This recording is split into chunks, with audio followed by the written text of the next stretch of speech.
With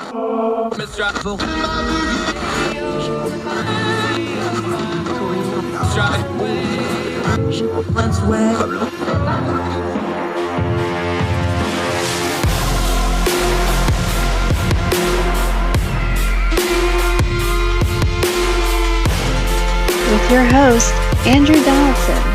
This is Heard Tell. Welcome back to Heard Tell. So you might have heard tell down in Florida, we got some shenanigans going on. The Mar-a-Lago search warrant of a couple weeks ago is getting tied up in court proceedings as we figured it would.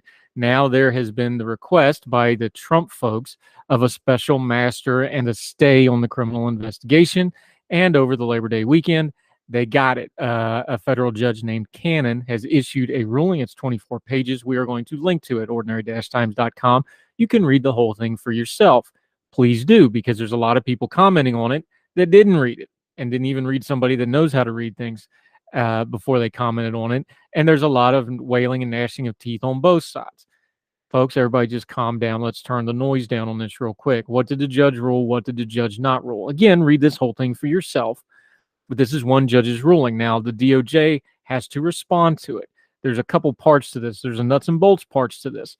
When this goes to a special master, which has been agreed to, now they have to appoint one. The way it works is both sides will appoint a list of people they find suitable. The judge will pick one.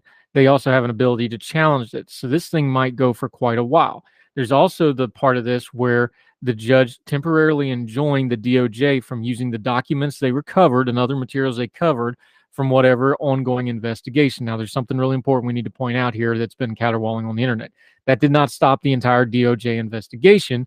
They just can't use what they took from Mar-a-Lago until the judge releases it or makes another ruling. Whatever else was going on still continues apace. Now, obviously, this will slow that down. Long story short, this is going to drag out for quite a while in the courts. Now, does the DOJ's got a little bit of a problem here, because do they appeal it, which will drag this out even longer, or do they not appeal it, which means they got to go through this process? Either way, we're looking a couple of weeks before we figure out the special master part of this. Of course, there's a lot of politics involved here. Of course, there's a lot of cultural stuff involved here too, because this is an election year and the election is coming. I'm sure there are folks who would like to just run out the clock on this thing and push it until after the election. That may well happen just in the due course. It may not. And people have strong feelings about former President Trump either which way. There's a couple things I want to point out to you that you need to do some homework on before we continue to cover this story. Okay? You need to study up on what is and isn't executive privilege. You need to study up on how the classified document system actually works. No, you can't just say something's classified and unclassified. It's a little complicated than that. There's some aspects where you can do that as a president. Problem is the current president can also reclassify it. See, this gets gray area really fast. So read up on how the classified system works so that you're prepared for the discourse to come. As far as the special masters go, once they actually appoint one, I'm sure they're going to have all kinds of scrutiny on them. Judge Cannon, that issued this ruling, has been getting absolutely filleted in social media for a lot of reasons. One was appointed by Donald Trump, so you know where that one's going. Two is there's some things in here legally that a lot of people take exception to. But is this order the end of the world? No, it's not. Is it the end of the DOJ investigation? No, it is not. This is one step in the process, and there's going to be a whole lot more steps in this process. What have we told you from the beginning? It's an investigation. You're not going to lose Twitter points or Facebook points by waiting until the investigation plays out before you hang yourself out on the line on what's really going on. We do know some particulars now. We know this was a long-running investigation. We know there was a lot of back and forth between the DOJ and the FBI and the Trump folks on trying to get these documents back, and when that failed, that's when they went to the search warrant. We also know that some attorney for Trump, there's reports out there who it is, but until we know for sure, we won't say, signed off that they had turned everything over, which clearly they did not, because they found it in the search warrant items. And there's things even in the Trump's legal filing that precipitated this ruling, which you can also read at ordinary-times.com for yourself, read the whole thing, where they admit to some things in their filing that they don't admit to on their social media posts or on their release statements. This is a lot of stuff to wade through. It's complicated, but the rule of law is important. And part of maintaining the rule of law is to not just react to stuff you see on Twitter. Read up on this stuff. Learn how the legal system works. Learn how your government works. Learn how executive privilege does and doesn't work. Learn how attorney-client privilege does and doesn't work. Learn how the warrant system does and doesn't work. We just did an episode on warrants last week on Her Tell right here. You can go back and listen to it. And more than anything else, learn to take in a wide perspective. Don't just take some talking head's word for it. And don't just pound send on some social media post of somebody that's popular or because it's somebody that shares the same ideology as you do. Truth is a little more complicated than that. And this is going to be a very complicated situation. More Her Tell later.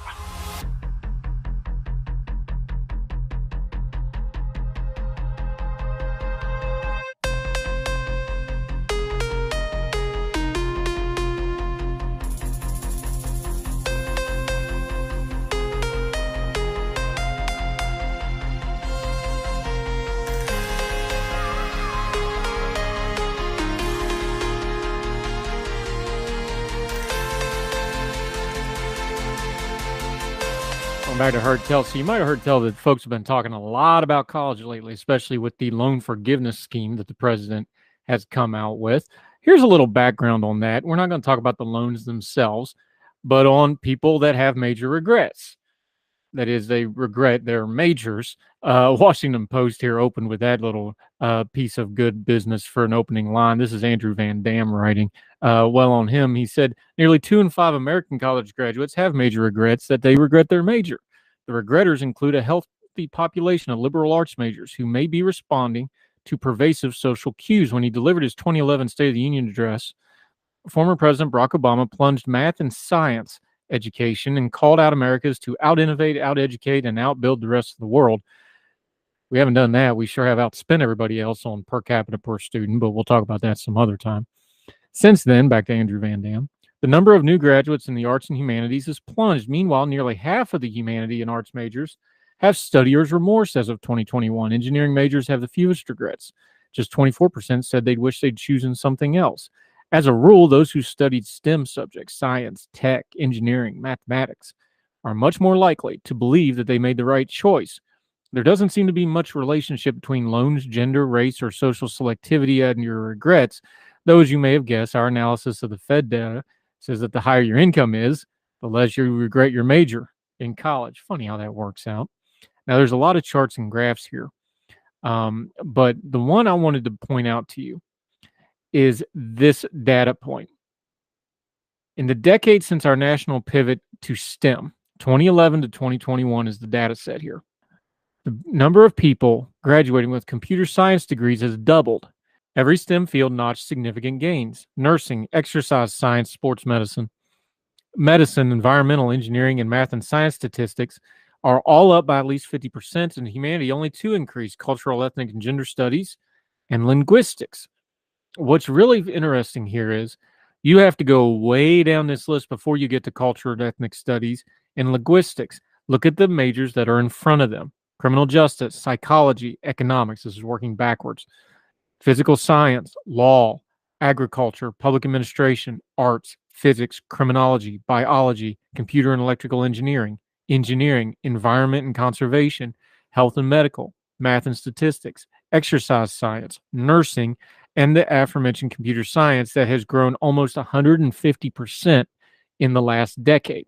What is this telling us? There's something going on inside of higher education where people know they need a tangible skill set. There's nothing wrong with humanities. There's nothing wrong with studying humanities. You need to do that. There's a reason there are humanitarian courses required no matter what course of study you do at a college, university, or community college. But if you make your career out of that, you're also pigeonholing yourself into some very specific things. You have a business degree, you can go do about anything you want to. You have an English degree, you can still have a whole lot of options. If you have a very specific humanity degree in some strange language or in a specific study of a specific culture, you got less options. Now, a lot of those people are looking to have academic careers, and there's nothing wrong with that either. But there's only so many people that are going to fit in that pool. Folks are realizing that if you want to have a living and you want to have upward mobility and you want to have options in your career, you're going to need tangible skill sets, not just acquired knowledge. That's the undercurrent to some of this current debate.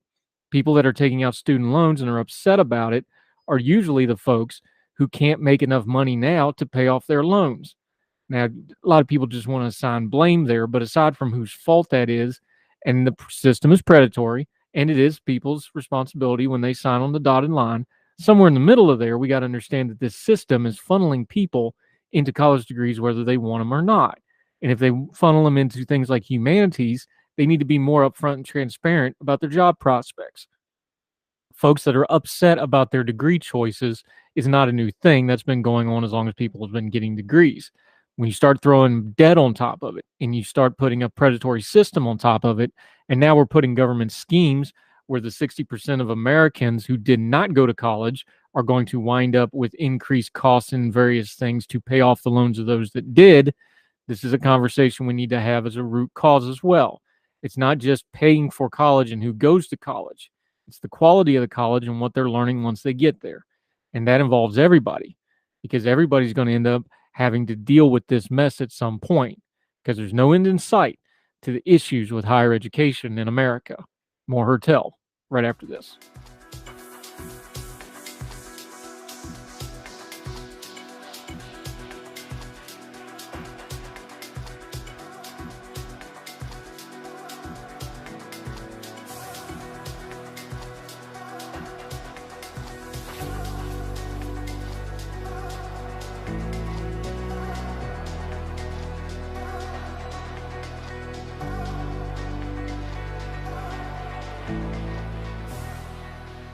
Welcome back to Hertel. Okay, promises made, promises kept. We talked the UK Tory election, and by default, the new prime minister a couple weeks ago, and our friend Lettice Bromovsky. Here she is. She promised to come back and discuss it. And as we record this, my friend, not even about an hour ago, we saw Liz Truss roll up on number 10. Y'all have yourselves a new prime minister. Yes, we do. Very, very exciting times here in the UK. There's been, quite literally so much going on. And to be honest, everyone's rather unenvious of the position that Liz has found herself in at the moment. So she was voted in yesterday, technically winning 57% of the vote to Rishi Sunak's 42% of the vote, which in and of itself was actually quite a big surprise to the British public. Throughout these past 5 or 6 weeks that we've seen, everyone has been saying that Liz has been the clear front runner all the way. In many ways, it would be a complete landslide. And yet, really, she only got 57%. To put that into perspective, Boris Johnson in 2019 got 66% of the vote. So already that is slightly showing that there still remains these kind of divisions within the Tory party. And over the next week and the coming months, really, that's going to be a major pulling point on her point is, although this has technically been a win, over half of the Tory members who could vote in this didn't vote for her. There were 50 MPs who refrained from voting for either Rishi or Liz, full stop. And only 3 MPs sort of transitioned from Rishi's campaign to Liz's campaign. So although she's got in, she's won, that's fine, well done her. There's much, much more work to be done to make sure that the Tory party remains as one and goes forward remaining as one. Yeah, let's start in the party though because she's got some real headwinds as prime minister. We'll get to that in just a second, but let's start within the party though, because the narrative proved to be true. The narrative was there's going to be the Rishi and then everybody else vote. He would be very popular within the party. And then when it went to the people, the larger party, it was going to invert and Liz Truss was going to be the favorite. That's pretty much how it played out. But that's also kind of the roots of what you were just saying is we knew there was going to be some division. We knew this wasn't going to be a run. It was a healthy victory, but it wasn't a runaway victory. Like you said, it's not the 60-40 you usually see in the last 3 or 4 of these. Yeah. That's really the core of this was you have the Boris thing happen. People really didn't know how to react to it. People didn't know how to deal with him. Although to his credit, he basically stayed out of this, which some people wondered whether he would or not. He did. This is the core to the problem here is she's already got all these other headwinds. She may have the most fractured conservative party of any conservative prime minister in recent memory going forward. No, completely. And there have been a few things that have arisen in the British media since the win yesterday. One, the most notable, although you never want to overanalyze these situations too much, one, the most notable was yesterday when her name was announced as the winner. Rather than what is usual and rather courteous, you turn to your opponent, you shake their hand, then you go up on stage and you give your speech. She, in fact, sort of powered on past him and went straight up on stage and in many ways sort of shunted him in that way. But like you said, this has so far been an election very clearly for the Tory or Conservative Party leader. The real election, the one that's coming up, will be this general election, which happens in 18 months or so, 2 years or so. We can't quite predict that. But I imagine we're going to see a huge change in the way that she is presenting herself. Now that she's got power, she's going to have to appeal to the wider public. And from all the polling that we've seen up to this point, Rishi has been the one who's been far more popular with the wider public than Liz Truss. And so she's not only going to have to turn around the opinions of her own other party members, but now she's going to have to turn around opinions of the general public. And Liz Truss, even 5 weeks ago, when we first spoke, she was no one's first choice. She was almost always sort of at the bottom of those first rounds of removing people. And kind of once someone lost out, so Tom Tugendhat, he got kicked out, and then Kemi, they got kicked out. She sort of absorbed their voters and their MP supporters, but she didn't really ever, unlike Rishi, start off with that big base of MP supporters. Yeah, let's talk about Liz Truss herself, though, real quick, and then we'll go back to Rishi Sunak and then the UK in general, because she's the prime minister for however long, although there's already speculation when this general election is going to be. Who is she? She has a really interesting background. Her parents was a college professor and a nurse, so, upper middle class kind of an upbringing. She also lived in Scotland briefly as a child, so she's got some experience around the UK. I'm sure Nicola Sturgeon will just love that. Sorry, in joke. But she's been even though she's relatively young, she's been in politics most of her career. She has that kind of under the radar kind of political career where she just kind of kept climbing the ladder. And then, it's the old literary thing, gradually, then suddenly, all of a sudden, this election comes, it's like, oh, Liz Truss is the favorite. And she's at the bottom of all those polls, like you said, but all the people that really knew what they're talking about is like, Liz Truss is going to win this, even when she was at the bottom of the polling, because the way, how does her biography and her path to the premiership really set her up going forward? That piece of it, before we get into the politics and the ideology and all the rest of it, her as a person, where she came from, how she got here. What should we take from that, especially as an audience from afar that's just kind of learning it through the media? Yeah, I mean, as you really quite well laid out there, she sort of started her life in Leeds and then actually, as you said, which I didn't actually know, went and had grown up in Scotland for a bit. So she does have quite a good a view of the UK as the whole, on a whole, sorry. But what I think is important here is that she is rather understated, and she has been in politics for a very long time, doing things under the radar. She's not like Boris Johnson in that way. She doesn't have to showboat all the time or, go out and sort of have flashy parties or be flashy and in front of the media all the time. She's got her own persona in that sense. And actually, just a moment ago at 4 p.m., we saw her speech outside, her first speech as Prime Minister.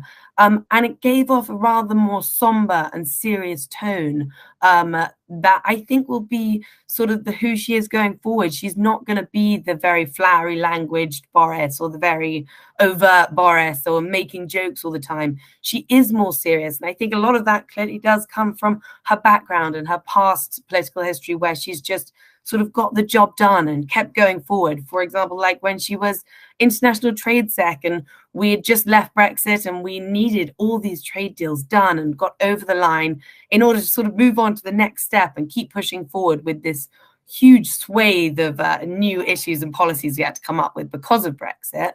But she got those done, and she got those done in a way that I think was professional rather than look at me, look how amazing I am.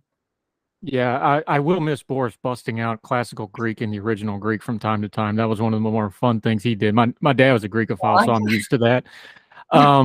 One piece, something you just mentioned, though, also goes to her background. She wasn't always a conservative. She actually was a liberal Democrat to start out with. She switched over in 96. Then when she stood for election in the early 2000s, she went with the Tory party. I think some of that, some people will call it pragmatism. Some of it will call it whatever they want to call it. Somebody who has been on the other side, she obviously understands it and has a unique viewpoint from it. Is that part of the unsplashiness? She knows she's got headwinds here. She knows she's got a very steep hill to climb here. She has a reinvigorated Labor Party to deal with. She's got a lot against her, but she's not somebody that's just a system person that just came up in one ideology. She's worked through this in her own head. Is that where some of this comes through, where she's going to have to try to reach out? She's actually got an ability to do it because she used to speak those words and those buzzwords in that language. It's very interesting that you say that. It was actually one of her sort of most fierce criticisms against her when she was first entering this leadership, was that she has once been a Lib Dem. And actually, I'm not 100% sure about that, but yeah, she's definitely been a Lib Dem. And that was sort of a criticism. However, I think, like you say, that sort of, I don't know, she was a Lib Dem when she was at university, for example, and people's opinions change, their lives impact how their opinions change. And I think that just shows that she, in her own mind, grew up. And like you say, she worked through her own ideas to get to that own point on her own, rather than, I don't know, being influenced by someone's parents or being influenced by the friends that you surround yourself with, kind of thing. She got to the point and the viewpoint that she's decided on her own by working through where she decided that her opinions landed. And I think in many ways that makes it more powerful, that she really does know where she lands ideologically now, because she's been through it all. And going back to what you said in her fight against Labour, I think one of the biggest things we've seen over the last few months, really, not only a few weeks, is that the Conservatives' own worst enemy is the Conservatives. Labour, in my mind, have been entirely ineffectual in these past few months, from back when Boris was Prime Minister, purely because they seem to have been unable to get ahead. They are ahead in the polls at the moment, technically, but they've been handed scandal after scandal, criticism after criticism, chaos after chaos on a plate by the Conservatives, and they've been entirely unable to get ahead, get on top of that, and prove themselves this country that they should lead. Realistically, right now, they should be miles ahead of the Conservative Party in terms of proving to the country that they can lead us, and yet they've been sort of unable to do that. Yeah, but what they do have, Lettice Bromovsky joining us, is a head start because of this process, because it was drug out, because we kind of knew, especially the last few weeks, you could tell the way Rishi Sunak carried, since the debates really, when they went to the Hastings, you kind of knew where this was going. They've had, it's been one-way traffic in the media because, you know, Liz Truss is getting the job, but she doesn't have the job, so they can attack her as if she has the job, but she can't attack back because she doesn't have the job yet. So this has been one-way media traffic. She has taken a lot of slings and arrows, some fair, some unwise. That's part of the gig. What have we seen in the last few weeks? Because it's all been one way. It's all criticism right now because she can't do anything to really respond back other than talk. Right. How has that affected things? Because that's just the reality of the media environment and the political environment until she is now in office, which happens today. Now she gets to respond. Yeah. She starts in the hole. Yeah. Is that fair to say? Well, it's definitely fair to say. One thing that should be noted is the government's actually been in recess for the past sort of month. So there haven't been any like Prime Minister's questions. For example, this Wednesday will be her first Prime Minister's questions in front of Keir Starmer. And it will be a very, very interesting moment to see how she handles it, how he handles it as well, whether he can really, you know, land some serious blows to the Conservative Party, and whether she'll be very good at that at all. I mean, Boris, to be honest, I would say did incredibly well in the Prime Minister's questions, debating. That was sort of his sort of highest quality in many ways. Whereas Liz Truss, we already know she's not a public speaker, and I'm not sure, I'm not convinced really that she's going to be a great debater. But the past few weeks, the media has certainly been getting very frustrated at the fact that, which is unfair in a way, that they are unable to say what their policy is or what their plans have been, or what they're going to be putting forward in the future to help with energy and taxes and housing and crime and all these different things. But this next week, she said that she will be putting out her plan.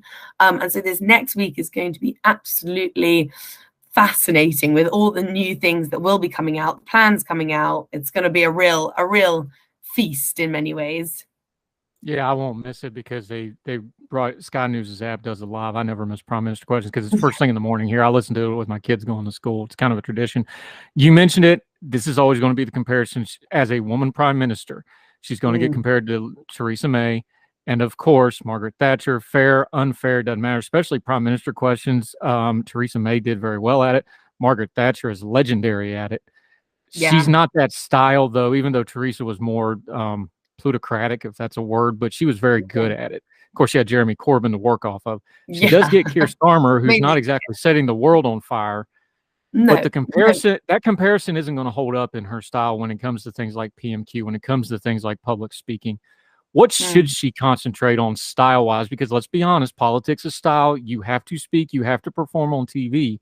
What do you think she should focus on when it comes to things like Wednesday morning? And it's just her and the dispatch box and a whole lot of howling labor sitting across from her. And some folks, frankly, behind her that she doesn't know whether she can really trust yet or not. Yeah, I mean, it's going to be very interesting. I think, well, going forward for the Wednesdays, it's going to be very important that she has solid proof points that she's getting things done or that she's moving the dial in some way. And that's really the only thing that's going to hold off the fire, depending on how sort of aggressive Keir Starmer is towards her. If we go back to sort of the comparisons with Margaret Thatcher, which have been a sort of phenomenon here. They've been everywhere, from what she wears, dresses, how she talks, how she acts. Personally, from my opinion, I find that a bit infuriating. Although Margaret Thatcher, incredible woman in her own right, for a lot of what she's done, you know, she's in the history books as being this amazing prime minister. She was a prime minister 40 years ago. And that to me is something that she was presiding over entirely different times with different issues. I mean, Margaret Thatcher had the issues of the unions on her hands, and that was the greatest issue of that time. Whereas nowadays, the unions, they really don't hold that much power. And there are other things that are just, we now rely so much more on technology in a digital world, whereas in the 1980s, those just weren't as prevalent as they are today. So although I understand in terms of maybe policy or economics or how some people want to think of it, it's important. I think we need to refrain from looking back too much and comparing too much, because these are entirely different times. Yeah, I agree. Lettice Bromovsky. We're going to continue to talk about Liz Truss's elevation to the premiership. She is now the Prime Minister of the UK. She has met with the Queen. She has stood in front of the famous black door at number 10. It's all official. She's going to continue to break it down for us, including international reaction and the politics of that, her vanquished foes on her own side and her opponents in the Labour Party. More with Lettice Bromovsky right after this. Heard Tell continues.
Welcome back to Heard Tell. We're continuing to talk about Liz Truss, the new Prime Minister of the United Kingdom. Our friend over yonder, Lettice Bromovsky, is back, helping us break it all down. Let's start with the vanquished here. Honor the Fallen, as that crazy Hunger Games movie my kids keep watching over and over and over and over again.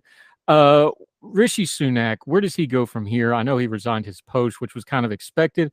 Little bit of chilliness between the two of them at the announcement, which you can make more or less of it. I don't know. I don't think it was overly contentious by British standards. We've seen a whole lot worse, but it wasn't overly friendly either. Where do we put all this, do you think? I think that there won't be a position for him in the main cabinet. In the cabinet, sorry. I don't believe that he himself would want that position going forward.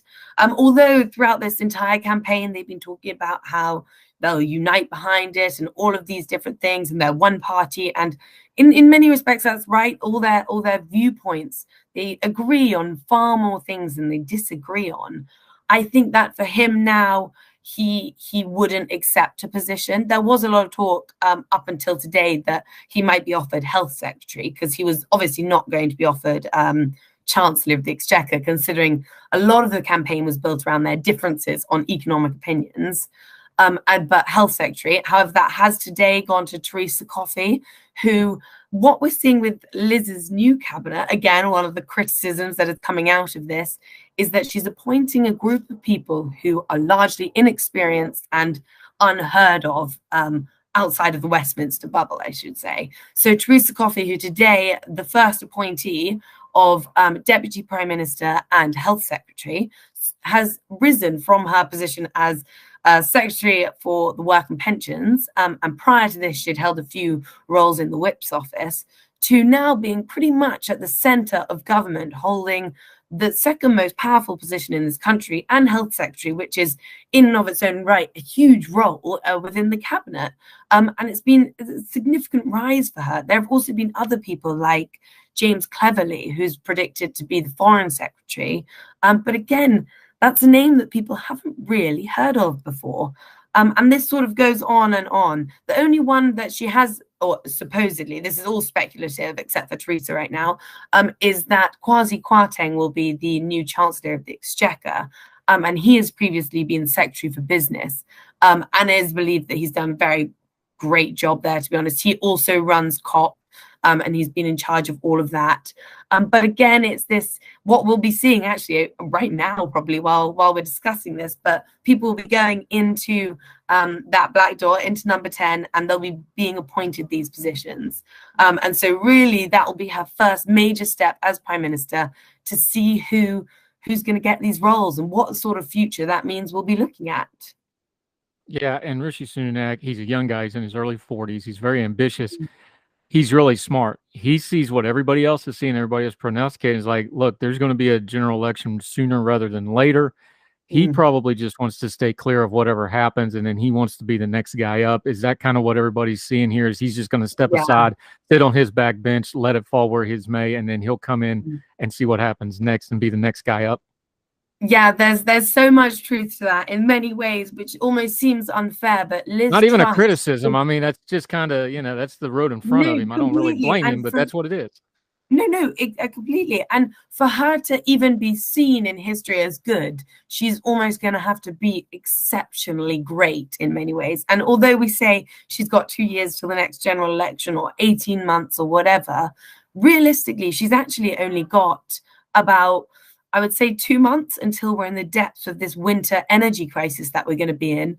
And if she fails to meet the needs of the people then, and fails to sort of get a solid plan in place that really will support people, and not just maybe blanket giving money out or blanket spending, but a real solid plan that will help people through this winter, then she might have a chance going forward. But if she doesn't do that, I think she's going to be out in the cold, pardon the pun. Well, it's not a pun, because the number one we've talked about it with you, our other UK friends. We just talked about it with our German friends last week. Cost of living and energy is the overriding issues right now. And in the UK, winter's coming, and it's looking bad. It's not looking good for the British economy right now. It's not looking good for especially the working and middle class and down economies. The cost of living is high. Fuel prices are looking to be high. This is going to be a rough winter politically and physically in the UK. What is, I know she came out with a big energy plan right off the jump, but beyond just a plan, how does she sell a hard winter? Because it's going to be hard no matter what she does. Let's just be honest here. How does she sell that to people? We just got to stick through a tough winter. You're the new guy and things go bad, you get the blame. She knows this. What's her pitch? Well, that was a lot of what we heard in her speech just now, which was much more somber and serious. And the sort of overriding quote that's come out of that is, "We're going to ride through this storm together." And she's been very much corralling this idea of togetherness. But you're right, the biggest shock for households this winter is going to be these sort of crippling increases in gas and electricity bills. We're going to see our energy price cap rise 80% from about £2,000 to about £3,600 in October. And this is again predicted to jump to about £5,400 in 2023, in January 2023, which is phenomenal. I mean, we're not just talking about, the lowest in society, the poorest in society at this. We're talking about a huge chunk of people in society who will genuinely be unable to pay these bills.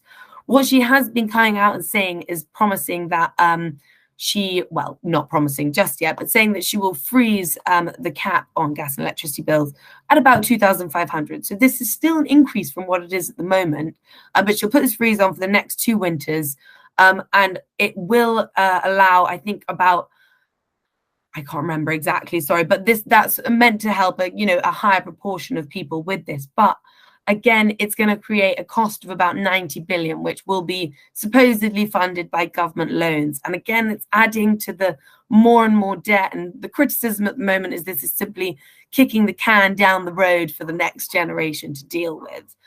But she does have to prove herself, and she is in some ways going to have to restructure the energy market that we have because of the pressure that we've seen over the last year from Russia, particularly in Europe more than in the UK specifically. But that gas pressure that we're being put under, it's coming to a head, and it's going to be a very, very tough winter here. Okay, she can't just get by on the cost of living stuff, although that'll be the dominant issue. You got to juggle balls, and she's got some big ones. Northern Ireland's a mess. There's a migrant crisis. There's labor issues. We've got wide-ranging strikes through the UK in the transportation sector right now. Ukraine's not going to be going anyway, and the European pressure is going to be immense in the winter for the same reason the cost of living is going to be a problem in the winter in the UK. What of those is something that she better get on real fast? Who's her first foreign phone call on dealing with some of that? Is it dealing with, Ireland, Northern Ireland? Is it, there's a lot of trouble with the French right now in the migrant crisis in the Channel. Does she call Olaf Scholz and the Poles and be like, we got to do something to Ukraine? Who's her first phone call, do you think, here? Well, we know what she's already said is that she's very adverse to Chinese expansionism. That's one of her main points at the moment. She's always said that we need to be very careful, tread very carefully with them going forward. But I think for now, although she's very publicly against a lot of that, and Chinese companies, coming into the UK, I think for now the priority will remain the war in Ukraine. She's always been very supportive of UK helping fund and support and send defense to the Ukraine and things like that. I think that'll be very high on her list of showing that she maintains support. We know that Boris was an incredibly popular figure in Kyiv, and most people in Ukraine were so shocked when it was said that Boris would no longer be the leader of the United Kingdom. So showing Ukraine that we will still stand and we will still support them, I think is going to be top of her list. What I think will be an even bigger priority at the moment is dealing with this NHS backlog that we're having and issues within the NHS, because I think that's something that the people of the UK will be very, very keen to see sorted out. And although many prime ministers have been saying this for many years kind of thing, the issues that we've had that are hanging over us because of COVID are becoming unmanageable. We've had people who've been sort of left to die because they've had heart attacks or strokes, and ambulances have taken hours and hours to come to them, when realistically they should be there instantly. Our 911 system is falling apart. We've got 1 in 10 GP consultants who are expected to retire in the next 18 months, and we haven't got the inflow of younger generations to support them. Actually, just yesterday, Truss was told that she had 10 days to address NHS nurses' pay, or they would go on strike. So she seems to be fighting a battle on every front at this point. Yeah, welcome to number 10. Not an easy job, as anybody that's ever been in that building will tell you. You mentioned it real briefly, though, so just to touch on it, kind of put a bow on this whole thing. just prognosticated. I know it's a guess, but this whole thing's going to come down to when this next general election is. You mentioned it. She's really only got a couple of months to really get her stamp on this thing. If it's an 18 to 2 years out, that would make her, and let's just say she doesn't survive it, that would make her the shortest reigning prime minister of the modern era. That's the hill she's looking at climbing historically. She's got, let's just be honest here, she's got, no matter what your politics are, she's got a whole lot against her just right from the go here, doesn't she? Yeah, she's got so much. It's almost unclimbable in many ways. But as you say, the election, like the maximum it can really be at this point will be in 2 years. But they're going to want to put their best foot forward when they call it. So I don't believe it's going to be in 2 years. I imagine that they'll have to call it as soon as sort of, something goes right, something's in their favor. Perhaps they overtake Labour for the first time in the polls. Perhaps she does incredibly well in this winter coming up. And they will call it as soon as they have a slight glimmer of hope that it's swinging in their favor, because 2 years is no time really at all, especially in the world of politics, to get things through and really change things out there. And with recession predicted until 2025, she's going to have such a struggle even getting anything over the line. So she's got to be putting her best foot forward for everything really now. Never a dull moment with our friends over in the UK. Lettice Bromovsky, love having you on. Let folks know where they can follow you and keep up with you till we get you back, which we're going to do because you're outstanding and we love getting your insight on these sort of things. Let folks know where they can follow you till we get you on Her Tell again. Thank you. You can follow me on Twitter at Bromovsky, which is Bromovsky. And we'll link to all her current media hits on this stuff, and we'll have you back real soon. Les, thank you so much for the time, my friend. Thank you so much. Yes, ma'am.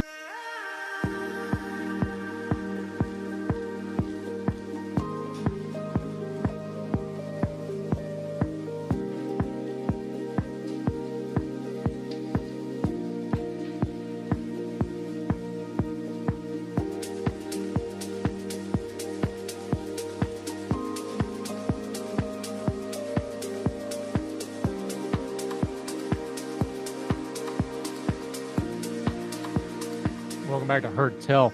Have you heard tell about what's going on in Pakistan? This is shocking tragedy. Almost a third of the country is underwater. At least 1,100 people are dead. They think that'll go up a lot more.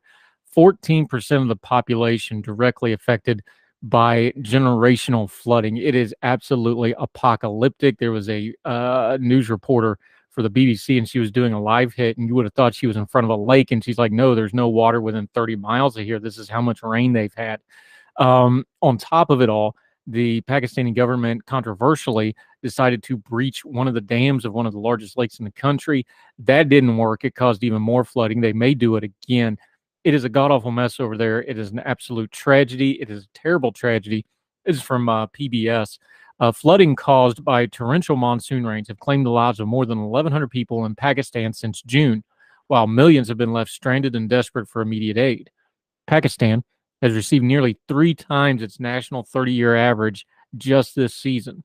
A third of the nation's land is underwater, and more than 33 million Pakistanis, nearly 14% of the population, have been affected by the ongoing deluge, according to the United Nations and the National Disaster Management Authority of Pakistan.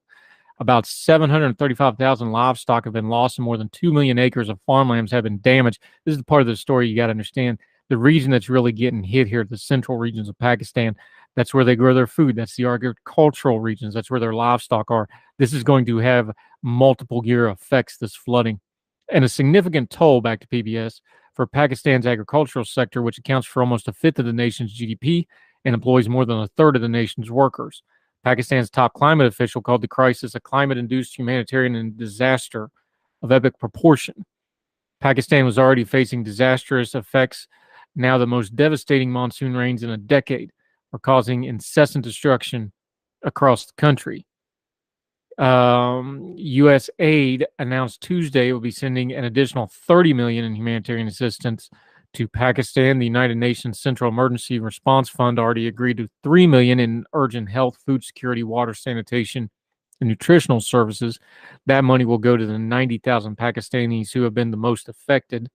Meanwhile, Pakistan's government has pledged to make payments to each family affected by the flood in the Sindh, Balochistan, Punjab, and Khyber Pakhtunkhwa. I'm not even going to try that word. I apologize, but it's long. It's got a W and a bunch of H's, and hillbillies just don't fare well. So just trust me.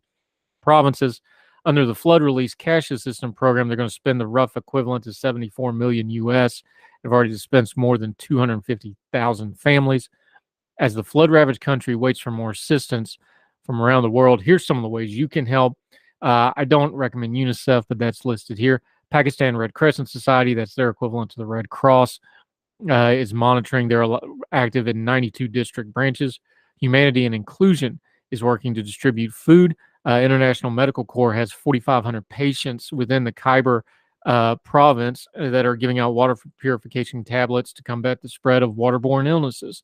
The Al-Quman Made Foundation, Pakistan's a nonprofit that has opened a flood release agency. Muslim Aid Pakistan has a well-established flood emergency network, along with Muslim Aid UK, US, and the START network.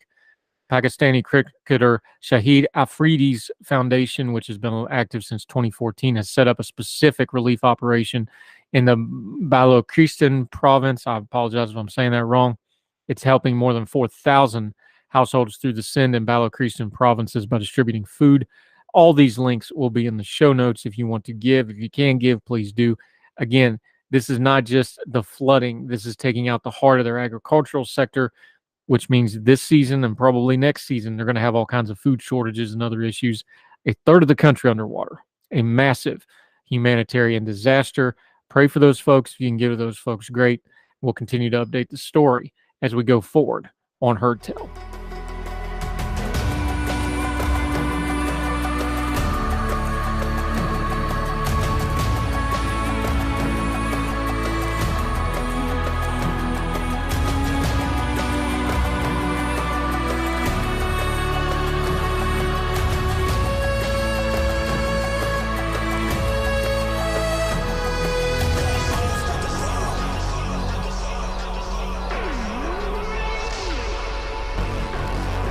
That'll do it for Heard Tell for today. Thank you so much for joining us. More great guests coming up in this week. You can always reach us at Heard Tell Show at thegmail.com, Heard Tell Show on the twitter.com. Love to hear from you. We've done whole segments just based on your feedback. So please send us your questions, your comments, your feedback. Agreed, disagreed. Love to hear from you. Keep your bearing, but we want to hear from you. Also, however you're watching or listening, the podcasting platforms on YouTube, make sure you're leaving comments, ratings, and share us on your social media. Let people know our program is worth their time, because we're never going to waste yours. It's the most precious thing you have. You giving us an hour a day to keep the caterwauling away. We greatly appreciate you. So until we talk to you again on Heard Tell, wherever you are across the street around the world, we hope you and yours are well. We hope you're well fed. Talk to you again real soon for more Heard Tell. All the music on Heard Tell is provided under a Creative Content license from monstercat.com.